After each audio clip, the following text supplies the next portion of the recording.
It's so wonderful to see all of you actually sitting together. Of course, I had in my mind that maybe you were going to be on individual Zoom screen, on a individual screens, but now I'm remembering, yes, that you are able to gather in person, and it's so lovely to see all of you actually being in the room together. It makes me like I wish I could be there with you. That's what comes up for me as I'm sensing into that. So just a little bit of context. I'm actually calling in from the Canary Islands in Spain, where I'm spending part of the winter.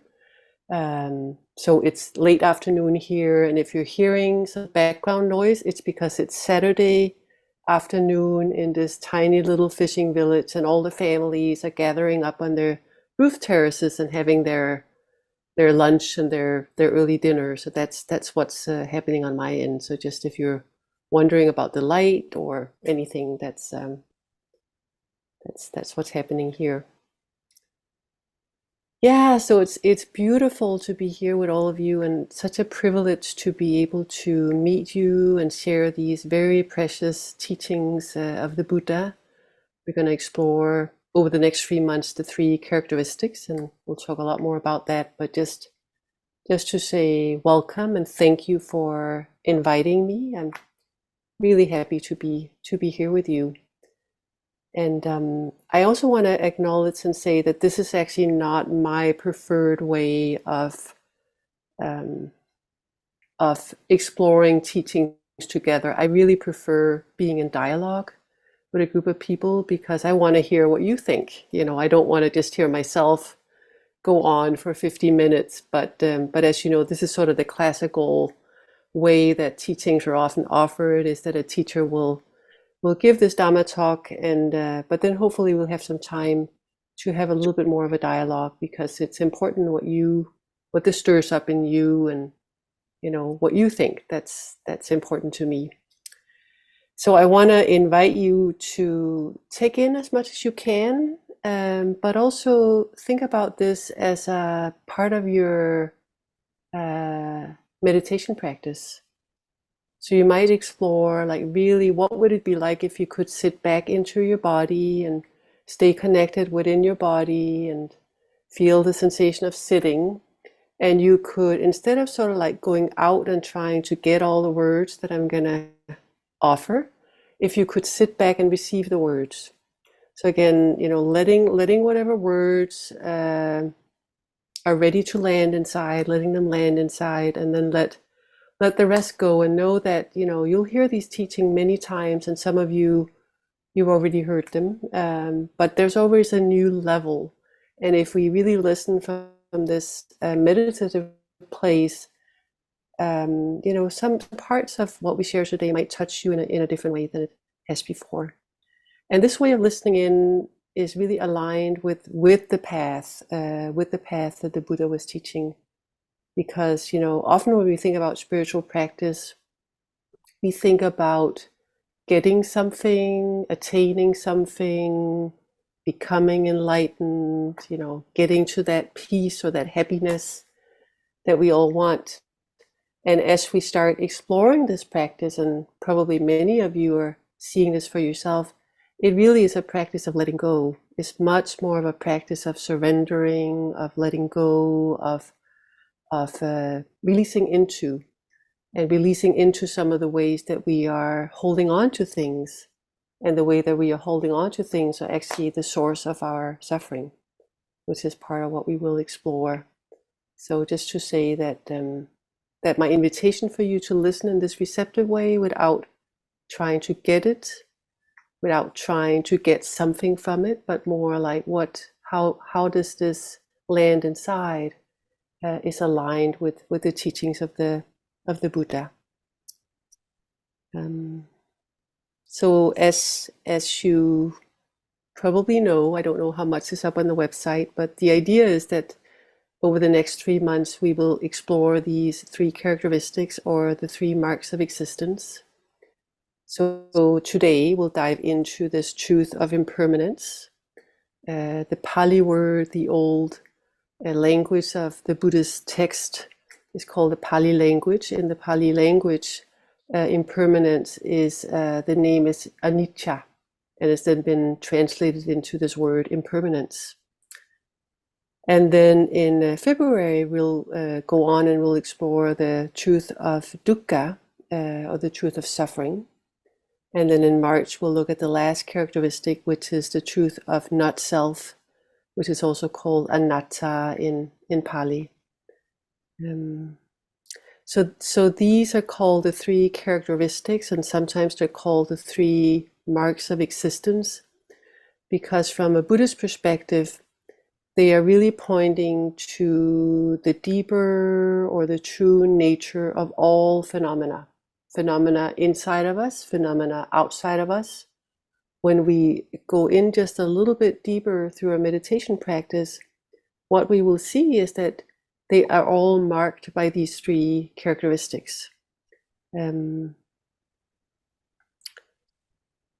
So when we talk about this type of practice that we're doing here as insight meditation practice, sometimes it took me a while to get like what is an insight, like what is this all about, what is this insight? But this is actually what we're talking about. We're talking about deep insights into the three characteristics. These are the core insights that the Buddha pointed to, that has the potential of supporting us in this letting go process, letting go of things that create suffering, and has the potential of opening it up to the deepest peace, to what the Buddha called the unconditioned nibbana, to this awakening process that can happen through this practice.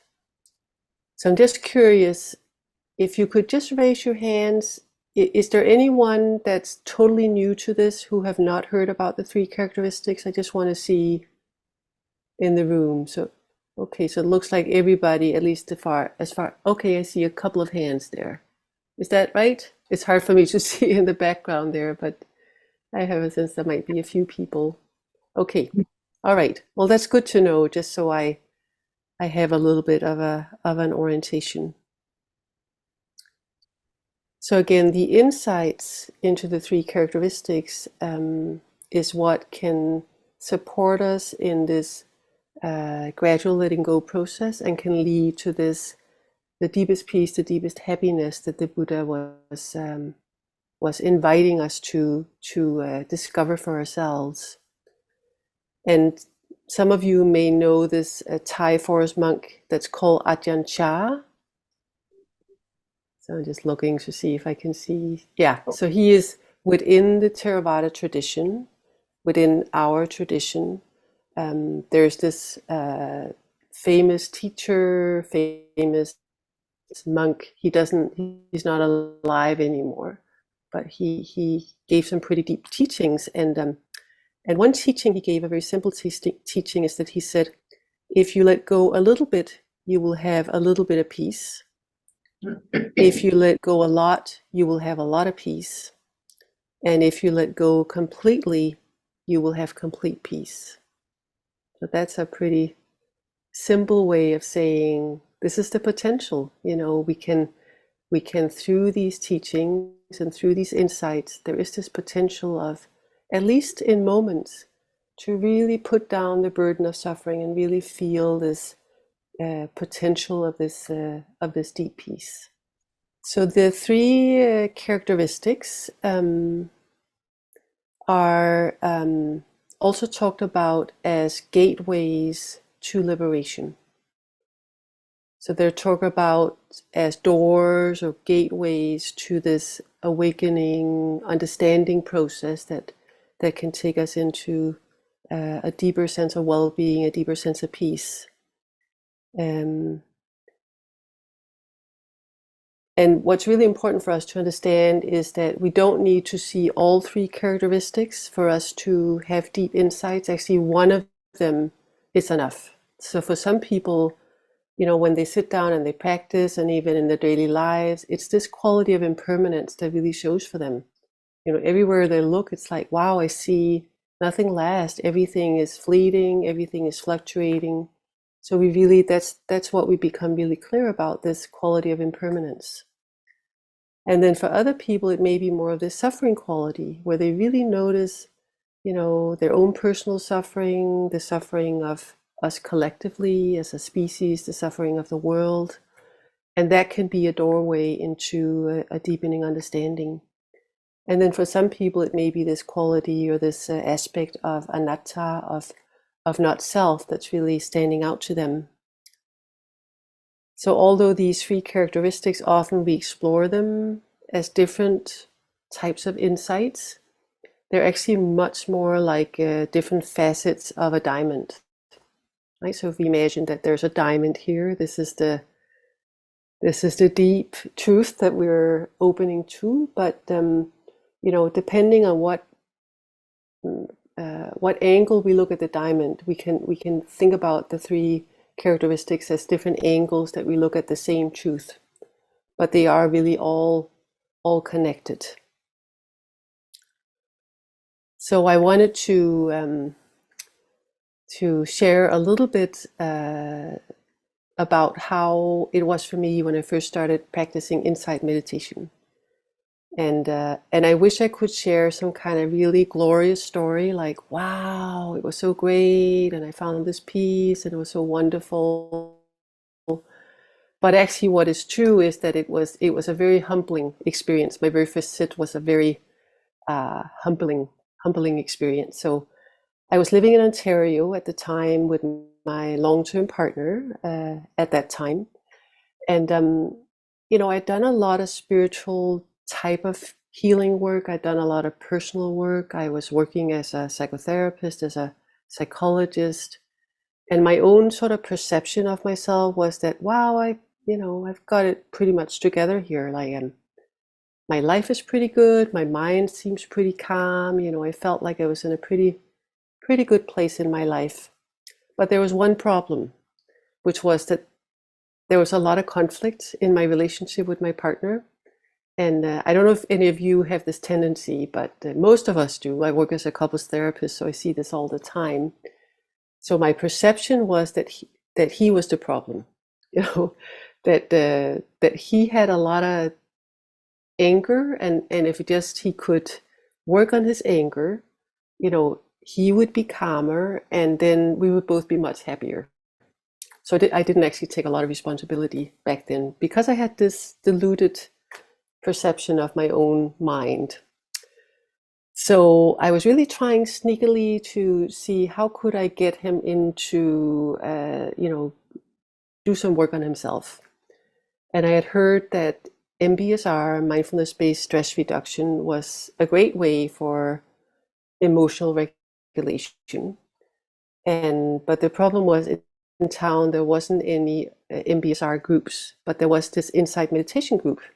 And my understanding was that there was enough similarities that probably if we could go there, he could learn this great emotional regulation skill of just watching his mind without being so reactive. So we went there, and as you probably do in your group, it was a 45-minute sit. And I had never done Vipassana style 45-minute sit, so it was very new to me. And there was no teacher, but there was a Sangha leader who gave like the brief instruction, feel your breath, and when the mind starts to wander, then very gently bring it back to the breath, and don't resist anything, but just keep coming back. So I thought, oh, that sounds great, that should be easy. And then the bell rang, and ooh, guess what? The mind just was totally spinning in all directions. And, body sensations were coming at a very fast, knowing body sensations very fast. Moods were arising and passing. Sounds were coming through. Thoughts were coming through. It was just this huge bombardment of experience that was just moving through. And trying to be a good meditator, I tried to bring the mind back to this breath, and there wasn't a lot of success with that. It really didn't go that well. But I got more and more tense, more and more stressed, because I was trying so hard to put the mind on the breath, and it didn't work. And I'm like, wow, I've got no control here. I There's no control in this. Like I cannot control my mind. No, it has its own life. It does whatever it wants to do. So I'm sure some of you have maybe had some of that experience at some point in your practice. So as I said, it was quite a shocking and humbling experience, because it was sort of like a real shift from my usual self-identity to this sense of like, okay, this is actually not, my mind is actually not the way I thought it was. So I had never watched my mind in motion. That's what we do in this practice, right? So we often, when we do other types of work, we think about ourselves, we analyze ourselves, but there's not a lot of practice we do where we watch from moment to moment to moment what's actually happening in the present moment. So that was the first time. And so my partner never wanted to come back. Thankfully, I was shocked, but I was also really curious. What is this? There's something here that I've never explored, and that kept me going. And then when I started working with a meditation teacher, she said, when I explained what had happened, she said, "Oh, this is insights into the three characteristics." And then I said, "Insights? What?" This was like such a humbling experience. How could this be insights?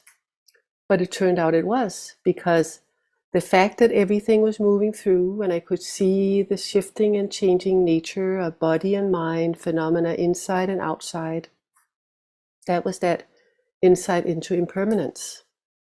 And then the fact that I was trying to control it and make it a certain way, getting rid of things, trying to hold on to certain things during that sit, that was an insight into suffering, and how we suffer when we try to hold on to something that's not in the nature to be fixed.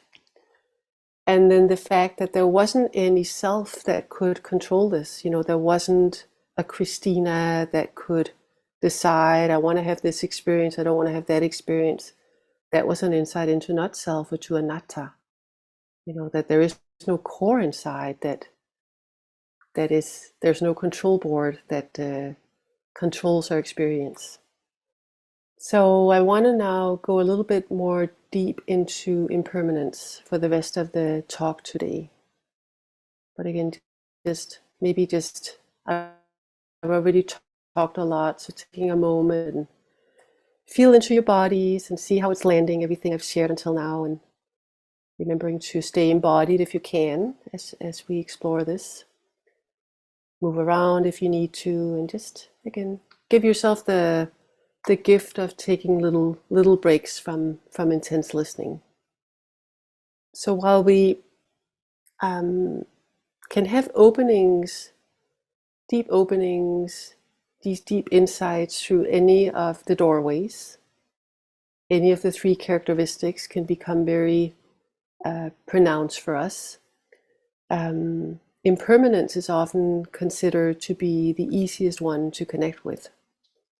And this is also the doorway or the characteristic that the Buddha again and again and again in the scriptures, in the teachings, keeps pointing to. In so many different suttas and so many different scriptures, the Buddha is guiding us in that direction and saying, you really want to notice impermanence. It's really important for us to see it and to know it.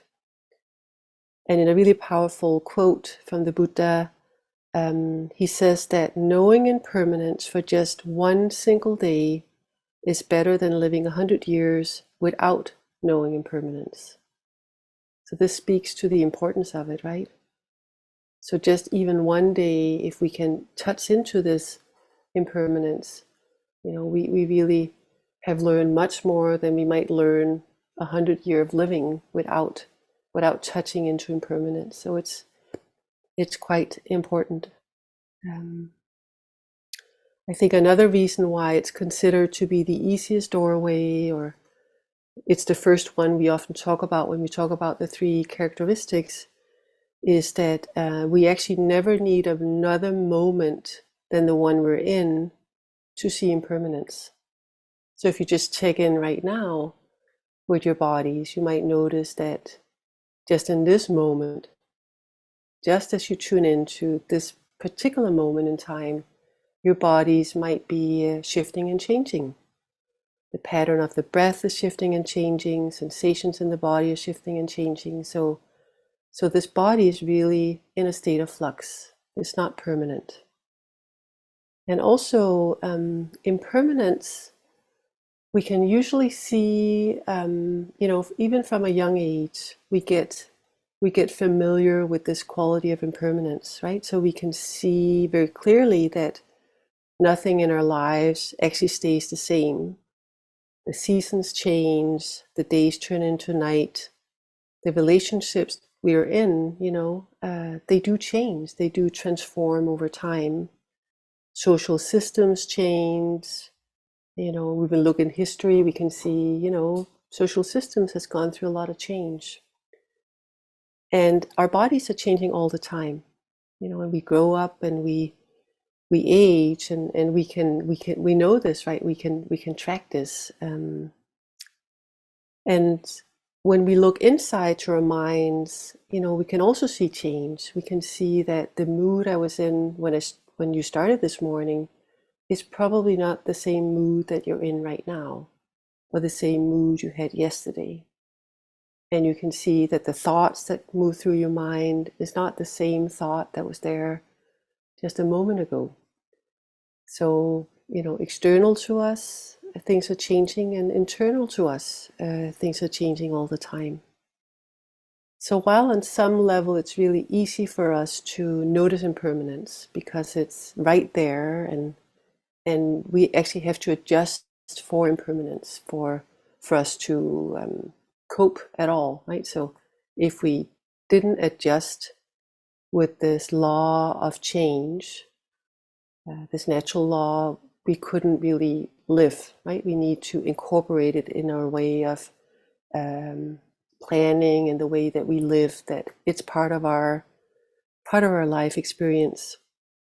So this is true, but as you probably can all recognize, on another level, we often tend to resist and brace against this truth.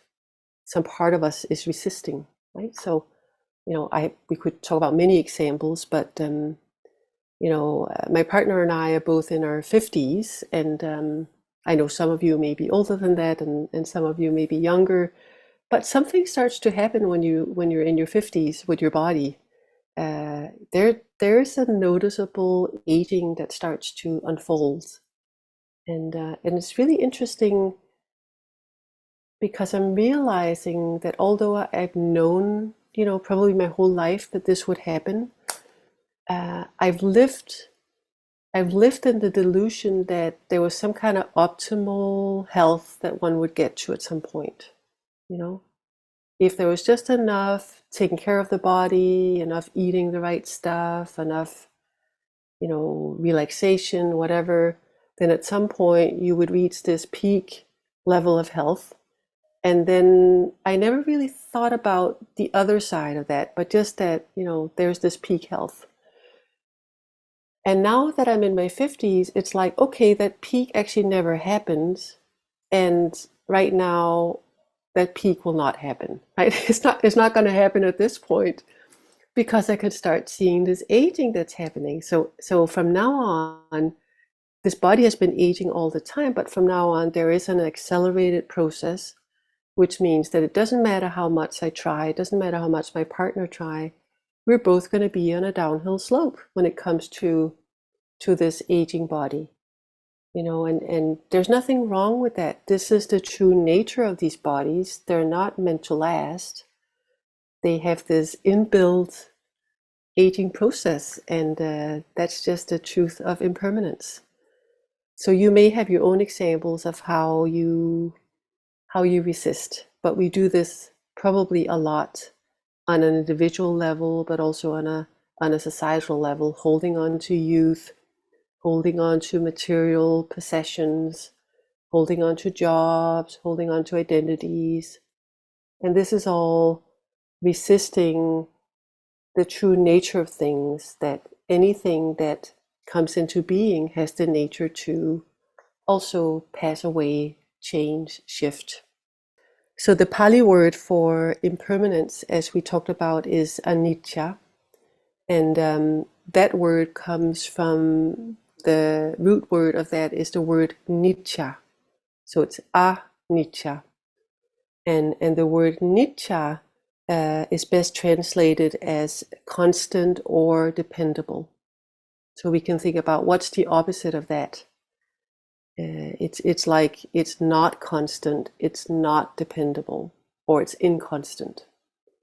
And sometimes impermanence, some scholars have translated anicca as inconstancy rather than impermanence. And you know, I don't know about you guys, but for me, that word inconstancy, actually English is not my first language, but nonetheless, the word inconstancy, I'm touching into something that's a lot more ephemeral and fleeting than with the word impermanence. That may not be true for you, but for me, that really speaks to that sort of ephemeral quality of this anicca. And you know, when we talk about impermanence, you know, when we see it and we see the more superficial level of impermanence, often we think about these big arcs of impermanence, right? So we can see the summer starts, it has a peak and then it comes to an end. The day start, it has a peak and then it comes to an end. So often when we reflect on impermanence, or we try to get a grasp of impermanence, those are the big arcs that we relate to. And it can sort of feel, yes, I understand it, I see it, it's very obvious, things are changing. But when we look at those big arcs, in some ways there can be a little bit of a detachment or a little bit of a separation from it, because the timeline feels so huge, right? That it doesn't feel, it doesn't have that quality of something being very ephemeral, very fleeting. So it's true that things do change in these big waves, right? That we can see a beginning point of, for example, the day, and we can see an ending point of the day. That is an arc of an arising, an unfolding, and a passing.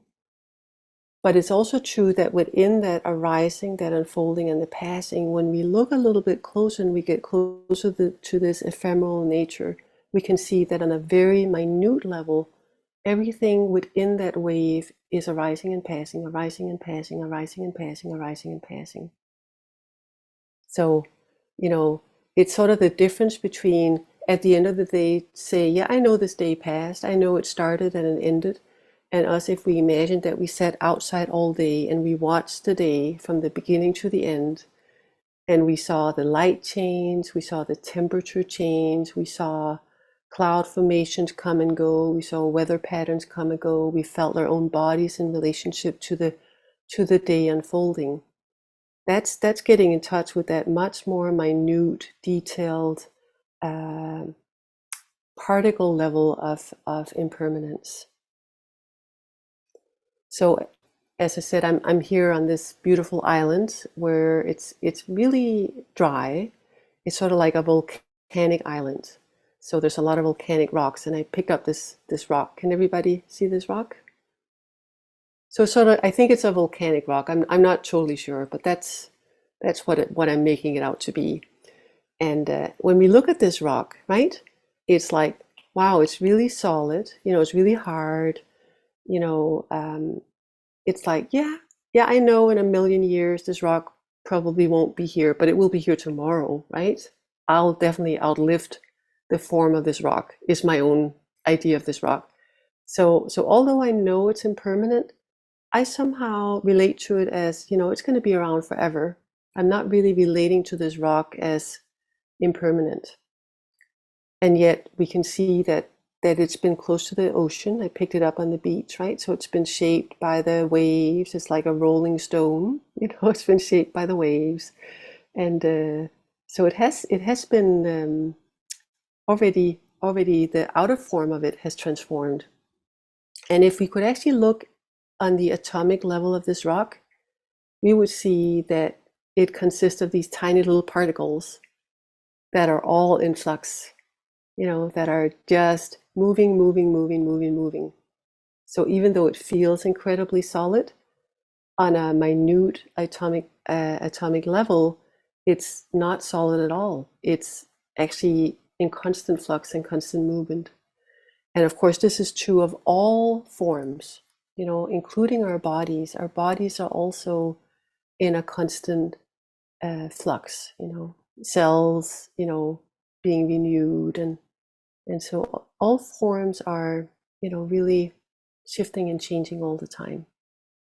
And what's incredible that we get to see with our meditation practice is that we get to see the particle levels of our mind, if that makes sense, right? So, we often have, again, this idea that, I have a personality, all of you have a personality, there's a stable sense of, I know who I am, you know who you are, I know who you are. Well, I don't know who you are, but I know other people in my life. I sort of have a a sense of who they are. And so we can have this delusion that we have this core or this stable self that's an everlasting stable self. And when we sit down and we really watch our mind from moment to moment, again, we'll see that what we take to be a stable personality is actually habit patterns that are constantly shifting and changing. Some of them keep replicating themselves so they feel like we're the same person.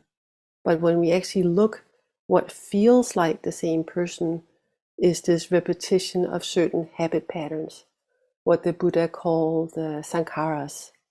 These are the habit patterns of the mind that keeps repeating themselves. So we'll talk a lot more about this when we explore anatta, but just again to say that it's not just the physical forms that we can say are consist of these particles, it's also our minds that are actually not solid at all.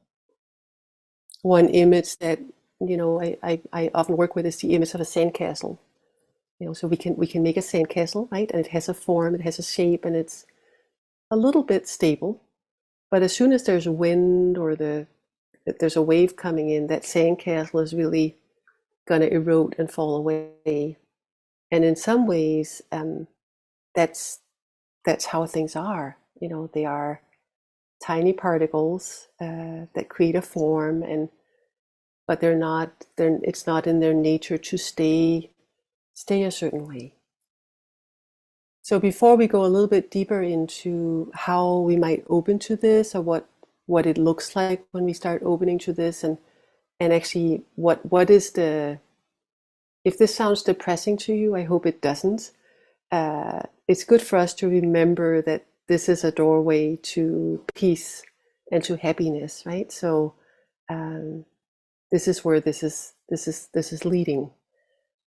But before we talk a little bit more about how we align with the truth of impermanence, how we take it in on a much deeper level, how we get to live from a place of impermanence, fluidity, you could call it. I want to just talk about our need for constancy and validate that we actually, as human animals, we actually have a need for constancy. So it's not wrong, or there's nothing wrong with us, that we tend to seek dependability, that we tend to seek stability. It's within our nature to look for stability, to look for the safety that comes with something being, something feeling like it's pretty permanent, it's pretty ongoing. And one example is, like, if we think about babies that's been raised in an orphanage, right? If you've ever seen some of those documentaries, if babies don't have that stable caregiving, that ongoing, stable, predictable caregiving, they can't actually develop very well. You know, their intelligence doesn't develop, their emotional system doesn't develop, they're not really able to have social relationships. They actually cannot function if we don't offer that very sort of predictable environment. And that actually is true our whole life, right? That we do seek this, and we do need this. It's just that there's nothing wrong with this. It's just that if we sort of already know that this is important for us, but it's not in its nature permanent, there's a way that we can take care of that need. And so, you know, we might meet the ways that we resist impermanence, the way that we seek stability. We might practice meeting that with compassion. So again, rather than trying to get somewhere or trying to force this inside of impermanence, we might, whenever we feel a little bit scared and whenever we feel a little bit like, this is too much, we might sort of bring that heart quality and say, yeah, it is a little bit, for the human animal, it is a little bit scary. You know, it is a little bit scary. We want to live, you know, we want safety, we want to live. These bodies wants to live. So no wonder that it's hard for us to really take in that, you know, we're not going to last, you know, nothing is going to last. So just an invitation for us to meet ourselves with compassion, and be kind with the process, and patient with ourselves. Is everybody doing okay? I'm just checking to see. Okay, I'm assuming you're doing okay. It's just that's the hard part, that I feel like I'm speaking into a group and I'm not really being with you in the room, sensing how all of this is landing. So in our meditation practice, when we start exploring our direct knowing of impermanence, this knowing from moment to moment to moment that things are changing, we move from a concept of impermanence to a direct experience of impermanence. So for an insight to have a deep impact on us, we need to, in some ways, see it for ourselves. It's not enough that we have concluded, yes, I know things are impermanent. We need to see it again and again and again in our actual practice, whether it's a daily life practice or it's a formal meditation practice. We need to really, again, see, like I said, we see the day outside, being close to the day, seeing the day arise and pass away, or seeing a cloud, you know, shifting the form. So we see it as it's happening. That's what gives rise to an insight, and that's what gives rise to this potential of the letting go. So in psychology, I think we use the idea of a bottom up and a top down process in many parts of life, but in psychology, one psychological theory, at least when I was studying, is about how we process information. And there's a distinction between what's called a bottom-up processing of raw data, of raw sense data, and what's called a top-down processing of information. So again, if we imagine that, you know, we get sight is hitting our eyes, sounds is hitting our ears, sensations are being known in our body. From a bottom-up perspective, we are very open to all this raw data that's coming in, because we're not looking at it through a concept. So this is probably how an infant would experience the world, right? So they wouldn't have, okay, here's a dog, you know, that's my mom, you know, that's the sunlight, or, you know, they don't have those concepts yet. So they have a very bottom-up way of receiving the world, that's more based on raw sense data. that then gradually becomes a knowing of the world in this bottom-up way. And then as we grow up and we grow older, we start having more and more conceptual knowledge. So when we hear a sound, right, we may hear the beginning of a bell, and because the mind is already knowing it's a bell, we might actually not hearing all the little vibrations of the bell. So some of you may have done a meditation where someone has rung a bell, and you've heard, within the sound of a bell, there's many little sound waves that we can hear when we're really listening in this bottom-up way. Or if you've ever done the ration exercise, the eating exercise, right? When we really have that bottom-up connection with this, eating the ration, tasting it in a very intimate way, that it's very different than putting a ration in your mouth and already knowing what a ration tastes like, right? Because then we're already on to the next thing. We're not really present to that raw data experience. So that's one way of thinking about our meditation practice, that we are going back to experiencing the world in this more of this bottom-up way, where we're just opening to raw sense data without right away saying this is that, this is how this is what's going on here. And in that way, we get to see that no moment it is exactly like the next moment or the previous moments. Each moment is a totally unique moment. And a moment can never be exactly the same. And we get to see this incredibly alive, fresh quality. Because we're not seeing it through a concept. I know what this moment is like. I've been here a million times. Yeah, you may have had a similar experience, but you haven't felt this moment. You haven't been present to this taste, to this sunlight hitting your cheek, or to this sound being known by you. So just wanted to talk a little bit more about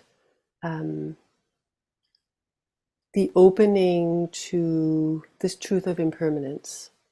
And again, if this doesn't make sense to you, this is more in a meditation perspective. And if this is like a lot of information, feel free to, again, rest back in your bodies and stay with your breath.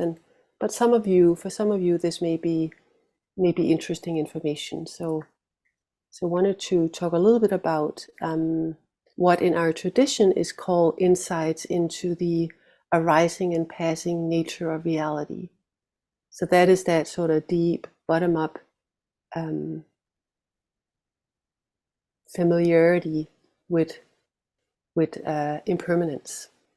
And the reason why I want to talk about it is that it's really this that's pointing to the potential of a letting go. It's, as I said, it's this type of deep knowing that that invites us to let go, that invites us to release ways that we suffer.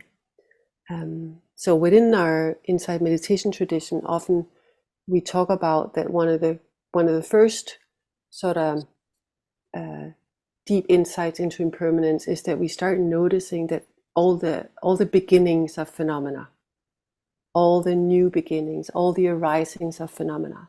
So we sit down and we notice, wow, there's a sound of a bell. Wow, there's a sensation. Wow, this is a thought. Oh my goodness, there is now hunger arising. And it's like this ongoing knowing of new arisings, new beginnings. And I'm sure probably all of you have had some experience of this, right? That, you may have had a similar experience that I had, this bombardment of new phenomena. And when we can know it in mindfulness, we can know this is happening very fast. This is really quite fast, that things are arising all the time. And then in some ways, the next thing that starts to happen is that we start noticing that all these arisings have endings as well. So again, we've known this all along, but it's like at some point the mind settles down a little bit and really aligns with with this arising and passing nature of inner and outer experience. So we start noticing, wow, when a sound starts, it begins, it comes to a peak, and then it fades out, and then it disappears. And then we notice, oh, there's a sensation, the beginning of a pain in the knee.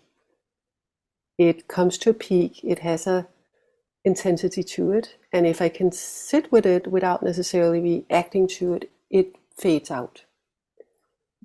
And then a thought comes in, or a mood comes in, and we start seeing both the beginning, the unfolding, and the ending of all our experience. And we see this again and again and again and again and again and again, many, many, many times. And then it starts becoming an insight, because at this point it goes so deep, and we've seen it so many times, that we know when something begins, we know it's going to end. Like we know it directly, experientially, not just conceptually, because we've seen it so many times, which means that when something begins, right away we know this is ending. In the beginning gives birth to the ending, if that makes sense. We know that nothing lasts, right? So it's like, instead of this peak, a beginning, an unfolding, and an end, it becomes more like a beginning, and then right away it moves towards its end. That's our experience of it, because we're in some ways we're adjusting to the truth, or we are already knowing deep inside of the heart that nothing is meant to last. And it is this this seeing that that invites us to let go, right? Because if nothing lasts, if everything is like a sandcastle, there's nothing to keep. There's nothing to hold on to. There's nothing to gather, because it's not its nature to stay permanent. And this is what starts giving rise to this letting go. So the Thai forest teacher Ajahn Chah had another teaching where he talked about someone gave him a beautiful teacup, and he was a monastic, so he wasn't allowed to go out and get things for himself, but he was gifted this beautiful teacup. And the way he taught with that beautiful teacup was that he told his students, I practice as if this is already broken. I practice as if this teacup is already broken. And then we can think, that sounds pretty depressing. That was my first response when I heard it many years ago. But now I'm like, okay, this probably means, how it lands inside of my heart is, this means, if I don't believe that things are permanent, I am invited into this great gratitude. I'm invited into seeing the preciousness of everything, of life. Because if it's not meant to stay, how can we relate to it? We can detach, we can numb out, we can say, oh, nothing lasts, so why would I bother, with anything? Or we can say, wow, look at this life. Look at this life, look at this precious life. Look at all these amazing moments that will never be the same again, that are here right now, right here, will never arise again. And then there's an awe that happens. There can be a preciousness and a gratitude that can come out of that when we open to this truth in this way. So I hadn't heard what he said about this teaching. I don't think he explained himself, but I'm thinking it must be a teaching that's pointing towards towards well-being, and I believe that this was the invitation. If we don't, um, if we don't, if we already know that things are meant to end, they're not meant to stay, then we might be much more open-hearted and open-minded in how we relate to life. So you may have to contemplate this for yourself if that feels true or how you feel about this. So I'm just noticing the time, and I've talked a lot. I can see. Um, yeah. One last thing I want to say is, you know, uh, I often thought about this process of opening to impermanence as there are these different phases to it. And I hope you get that we can't rush it, and to be gentle with the way that we need things to be more stable, and not to push ourselves, to be very patient with this process of opening up to this truth. And what I've observed in my within my own mind, and what I've seen in some of the students that I'm supporting, is there seem to be these stages to this opening. And um, and the first stage, in some ways, you could think about it as this numbing out, and we can illustrate that with a hand that's closed, right? So it's trying to hold on to life, or to experiences, or to anything that we treasure, and keep out the stuff that we don't want, right? So it's this trying to hold a handful of sand, uh, and then at some point, we see impermanence, and we see, we can't hold on to anything in life. And then this hand starts to open, you know because we see it's not possible. I can't hold on to it. It's actually like rope burn, right? So it's like life is moving through the hand. If you imagine it's a piece of rope, and we're holding on to it like this, we're going to get rope burn. We're going to get burned from holding on. So we start to open, but we might feel a grieving here. Right? We might feel, this is painful. What was in this hand, what I devoted my life to, what's been important to me, I can't cling to it. I can't hold on to it because it's impermanent. So there can be a grieving process here. And then the next phase is that we start feeling the relief of the hand being open and relaxed. So this is tension, this is stress. And when the hand releases, we start feeling, oh, this is more peaceful. When I don't cling to things, when I let life come and go on its own, I don't try to hold on to things or get rid of things. This is peaceful. This hand is peaceful. And then the fourth stage, which I think in some ways Ajahn Chah is pointing to, we start noticing what it's like relating in this open-handed way. We start feeling that when we can relate to life, relate to other people without expectations, without needing them to be a certain way, without life being very fixed, that we see this preciousness, we see this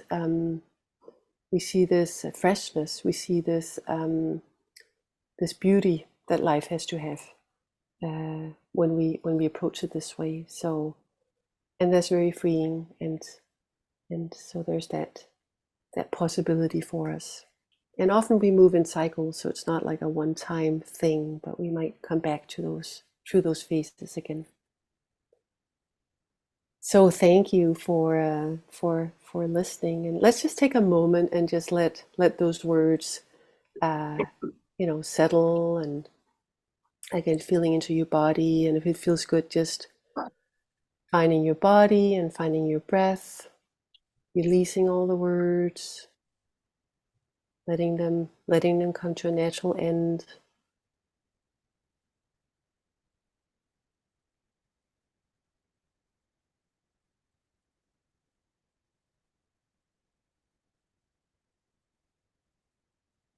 And then when you're ready, we're going to be moving into this next piece, which is really an opportunity to have a little bit more of a dialogue, and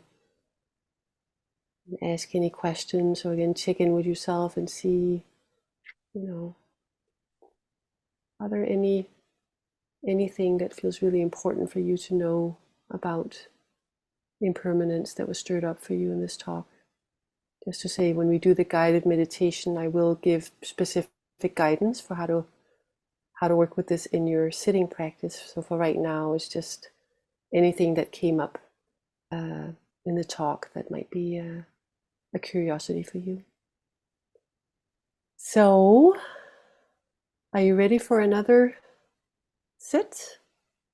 Please take your time to move into, a comfortable posture, not rushing into closing the eyes or sitting very still, but again, bringing this quality of gentleness and compassion to yourself, making sure that your body is feeling some level of comfort, maybe not, maybe it can't feel fully comfortable, with the posture that you're in or the time of day, but just taking care of the body and inviting any level of well-being or ease that's accessible to you right now. So in some ways, we're beginning with acknowledging our need for some kind of safety, some kind of well-being, some kind of ground. So this is also important. Taking the time to slowly come into your posture, and perhaps even feeling the ground that you're sitting on. Again, as we just explored, it's not totally solid, but it's solid enough for us to feel some sense of groundedness as you connect to the floor that you're sitting on, and the sense of something holding you up. There's this floor that's supporting your body.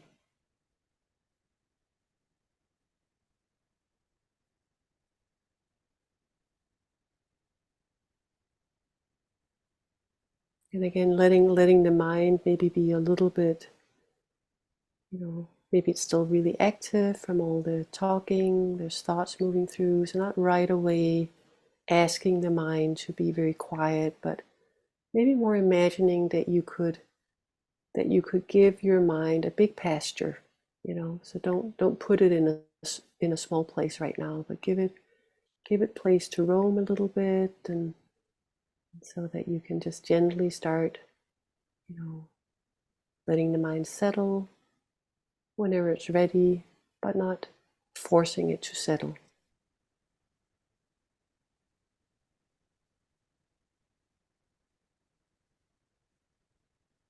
And then an invitation for you to find a place in your body where there is a relative sense of ease, a relative sense of well-being.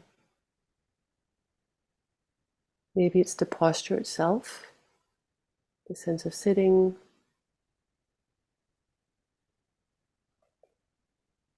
Maybe the hands are feeling a level of ease. Maybe the breath is feeling maybe there's some ease with just the sensation of breathing. So beginning this practice period would really in taking care of the need for well-being, taking care of the need for stability, inviting your attention to come into the body, a place where there is some level of okayness inside.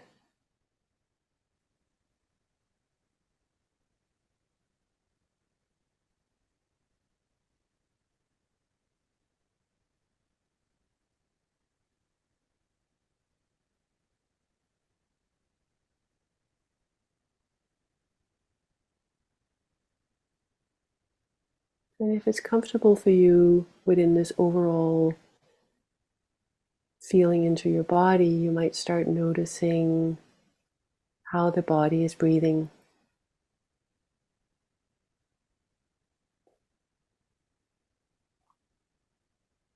All on its own. No effort needed. This body knows how to breathe. And there's this amazing breath pattern that really adjusts to exactly the need of the moment. So some inhales and exhales might be brief, or some might be deep. It's shallow. All of it, can you let all of it be okay, just the way it is? Trusting your body, trusting that whatever is showing right now, it's just the nature of your body. Right now, the body is like this.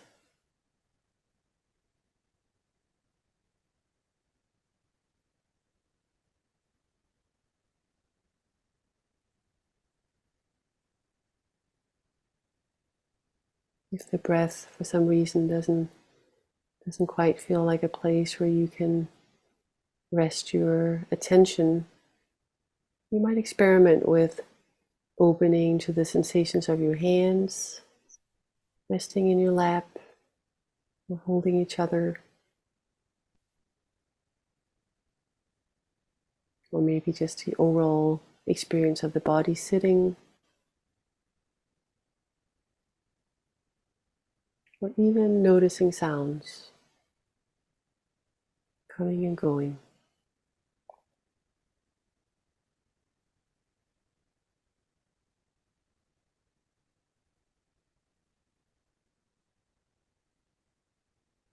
Bringing this quality of care to yourself, gentleness, starting with bringing attention to where there's some level of ease.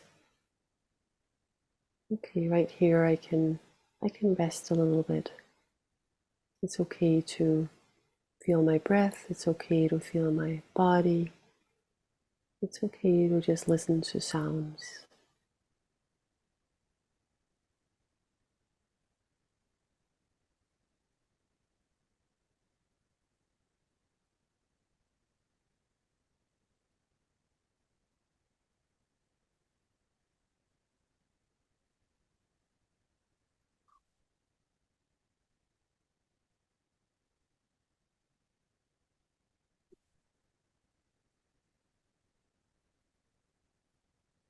So right now we are attuning the mind to the quality of stability, the quality of predictability. Starting here,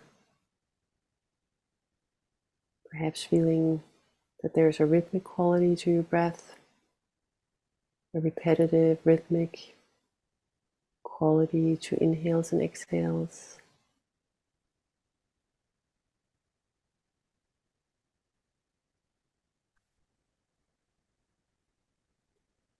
And can you let this be soothing for you?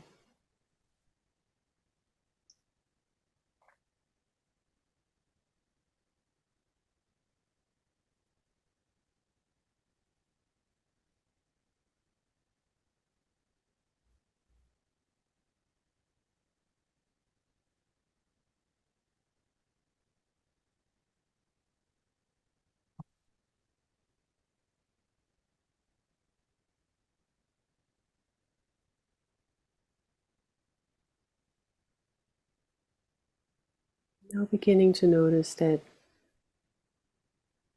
each breath or each body sensation or each sound is really freshly arising. It's new, never been here before. Just this breath, just this sound, just this body sensation.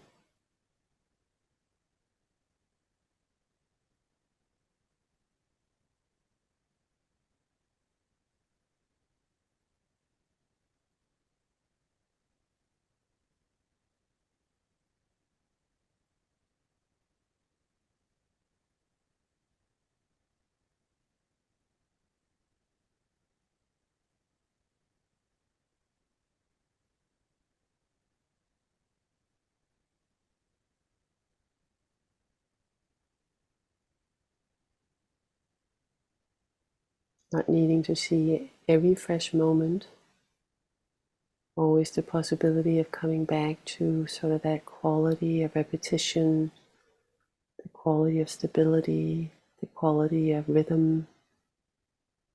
Resting here for a little bit. And then when there's a readiness, a curiosity, noticing that each breath is a little bit different than the previous one.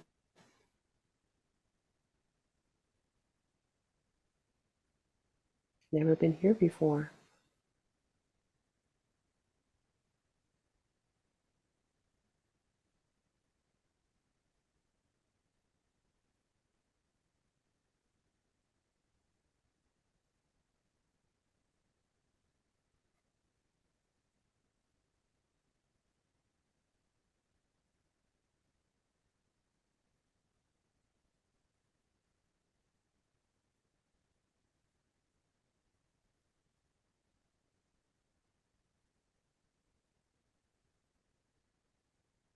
Each sensation in your body is completely new.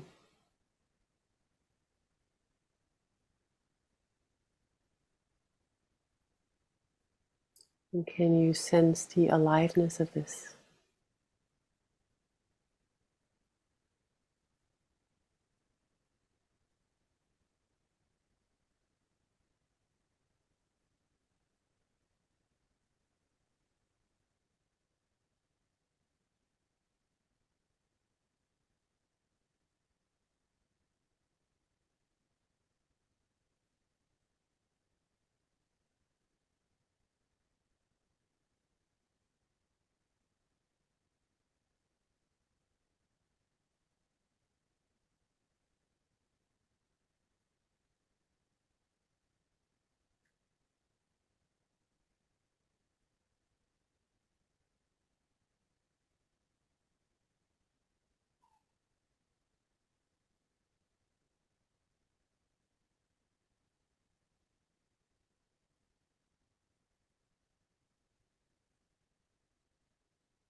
And seeing for yourself that you can move back and forth between opening to this freshness, this newness of each moment, and at any point taking refuge in the sense of like, oh, I can just rest here with that more rhythmic quality,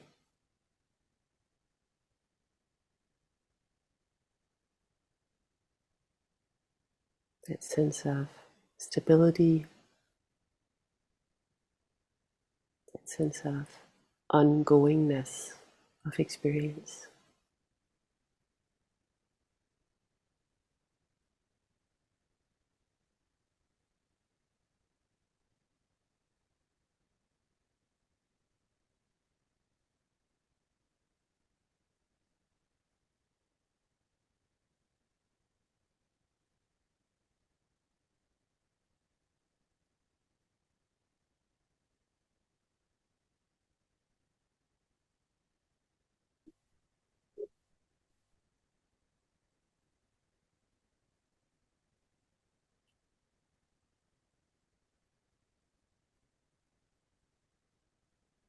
Making sure that you meet your moment to moment experience with this gentleness, with compassion.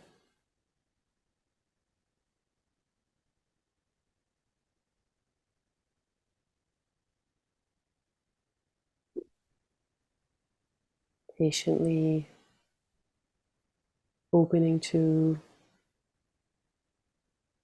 whatever is present for you in this moment.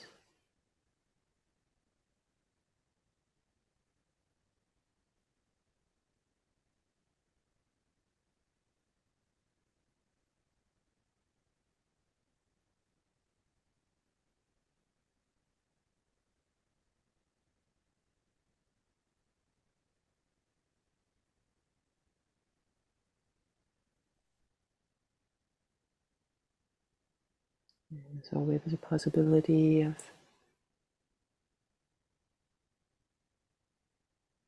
putting a hand on your heart, offering any type of a special attunement to yourself that might feel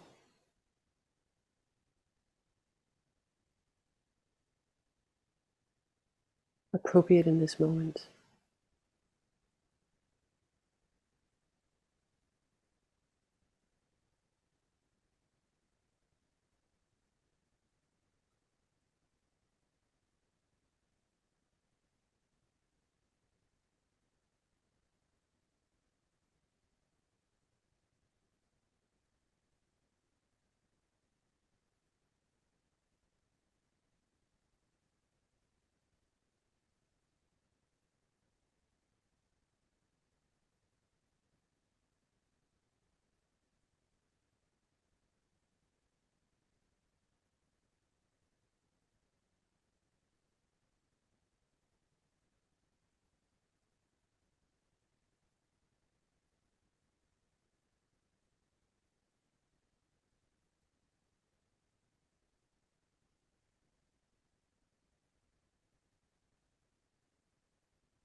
You might also begin to notice that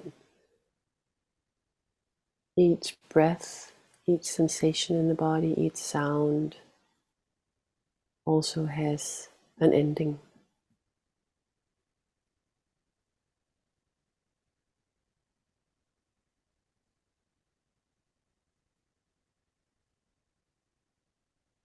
There's a fading out of a breath before there's a new breath happening.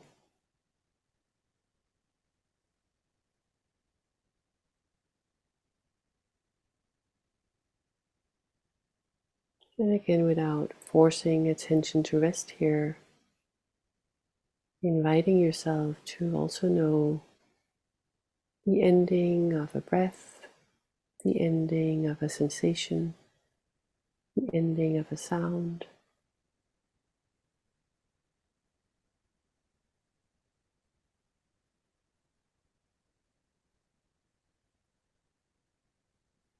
So often the beginnings have more fireworks. We notice them much more easily. But the fading out of phenomena, the fading out of sensations, fading out of the breath, the fading out of mental phenomena is often much more subtle.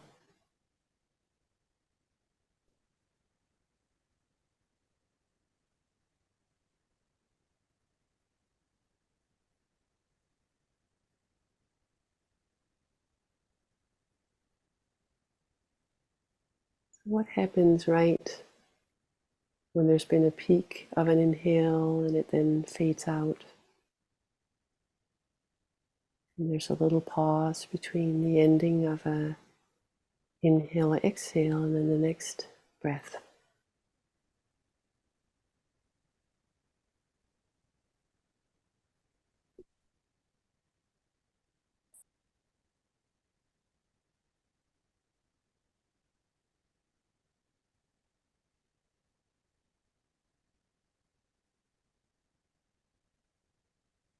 So it really is in the nature of things that each experience, each phenomena has to come to an end to give rise to a new beginning. Without endings, there wouldn't be new beginnings.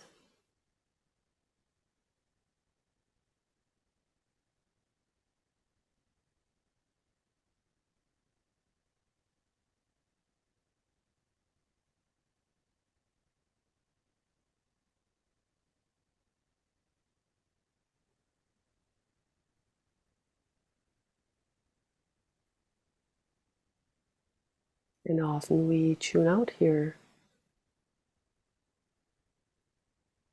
because it's much more subtle. We don't see the endings.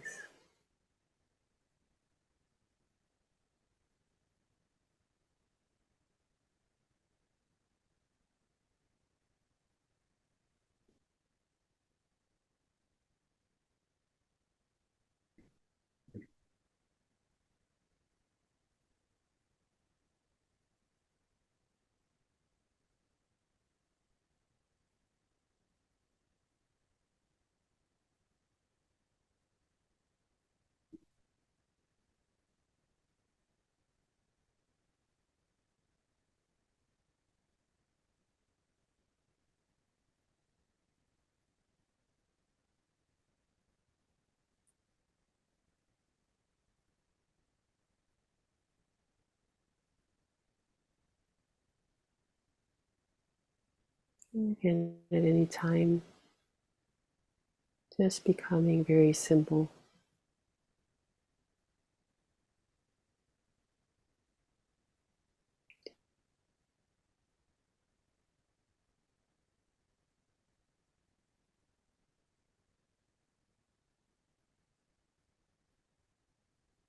Maybe just the sensation of your whole body sitting here in this moment, or just the sense that there are sounds that you can hear that are coming and going,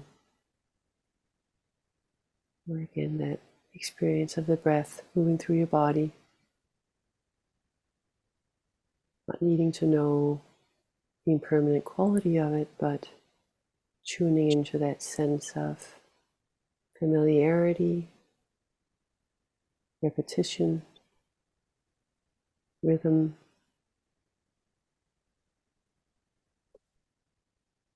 letting this be enough.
For the last few minutes, either staying with the instruction that's been offered, finding your own way,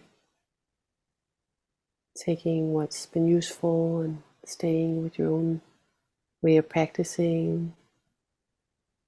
And if it feels right for you, there's also the possibility of now shifting into bringing this quality of loving kindness, this quality of metta to yourself in this moment.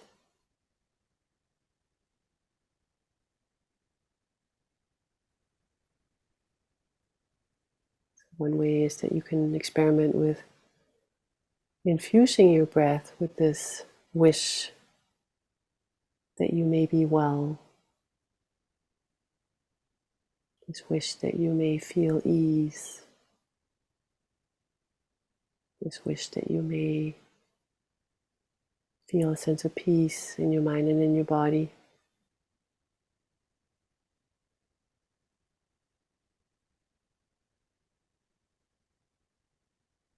So you can breathe with the phrases, may I be happy,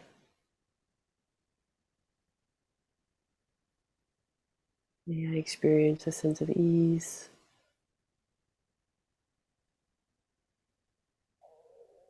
may there be some well-being within me.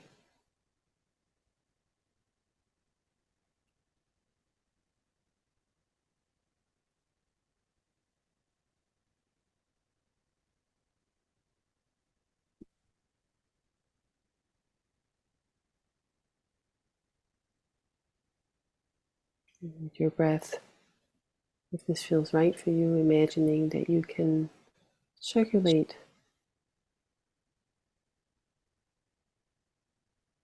this wish for well-being throughout your body.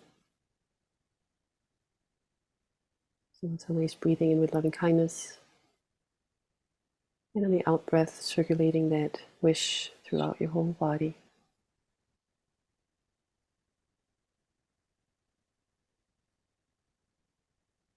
Not looking for anything in particular to happen, not trying to get rid of anything, but some bringing kindness to whatever is here in this moment.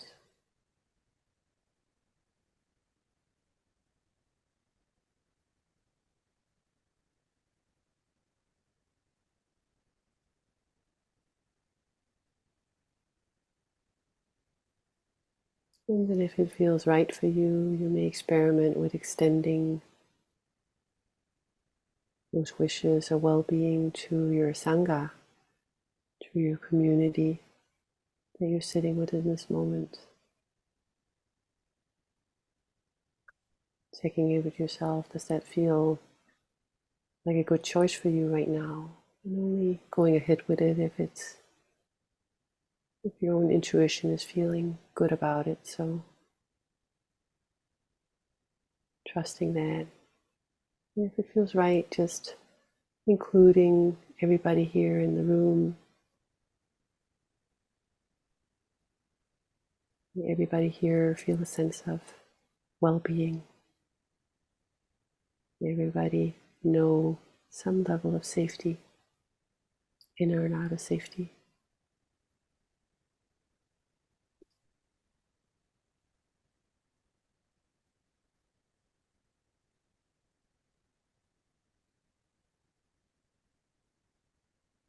May everybody know some kind of ease, some kind of peace.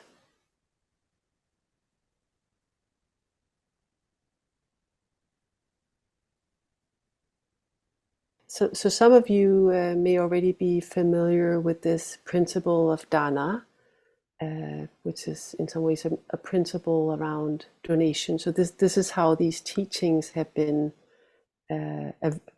has been made available to us through the time of the Buddha all the way back. That they've been offered freely.